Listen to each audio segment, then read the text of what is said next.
সম্প্রতি মুম্বাইয়ে একই পরিবারের 4 জনের আকস্মিক মৃত্যুকে ঘিরে তৈরি হয়েছে ব্যাপক চাঞ্চল্যতা। প্রথম দিকে ঘটনাটি সাধারণ খাদ্যে বিষক্রিয়া বলে ধারণা করা হলেও সময়ের সঙ্গে সঙ্গে সামনে আসতে শুরু করেছে এমন কিছু তথ্য যা পুরো ঘটনাকে ভিন্ন দিকে নিয়ে যাচ্ছে। গত 25 এপ্রিল পরিবারের সদস্যরা আত্মীয়দের নিয়ে একটি নৈশভোজের আয়োজন করেন, যেখানে মাটন পোলাও পরিবেশন করা হয়। খাবার খেয়ে আয়োজন শেষে অতিথিরা সুস্থভাবে চলেও যান। পরে গভীর রাতে পরিবারের সদস্যরা তরমুজ খান।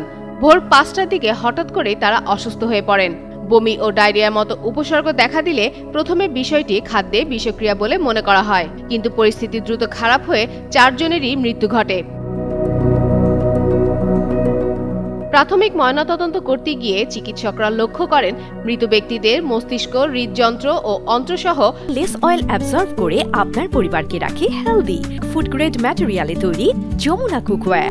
কিছু অঙ্গ সবুজাভ হয়ে গেছে, যা সাধারণ খাদ্যে বিষক্রিয়ার ক্ষেত্রে খুব একটা দেখা যায় না। আর এতেই যেন রহস্য আরও জেঁকে বসেছে ঘটনাটিকে ঘিরে। তদন্তের নতুন মোড় আসে যখন মৃত আব্দুল্লাহ দোখাদিয়ার শরীরে মরফিনের উপস্থিতি পাওয়া যায়। এই শক্তিশালী ব্যথানাশক কিভাবে তার শরীরে প্রবেশ করলো তা এখন বড় প্রশ্ন হয়ে দাঁড়িয়েছে। এটি কি কোনো চিকিৎসাজনিত কারণে নেওয়া হয়েছিল, নাকি অন্য কোনোভাবে শরীরে প্রবেশ করেছে, তা এখন খতিয়ে দেখা হচ্ছে। অন্যদিকে খাদ্য ও ঔষধ প্রশাসন জানিয়েছে যে তরমুজের সঙ্গে মৃত্যুর সরাসরি সম্পর্ক এখনো প্রমাণিত হয়নি। আবার মাটন পোলাও খেয়েও অতিথিরা কেউ অসুস্থ হননি, ফলে এই বিষয়গুলো তদন্তকে আরো জটিল করে তুলেছে।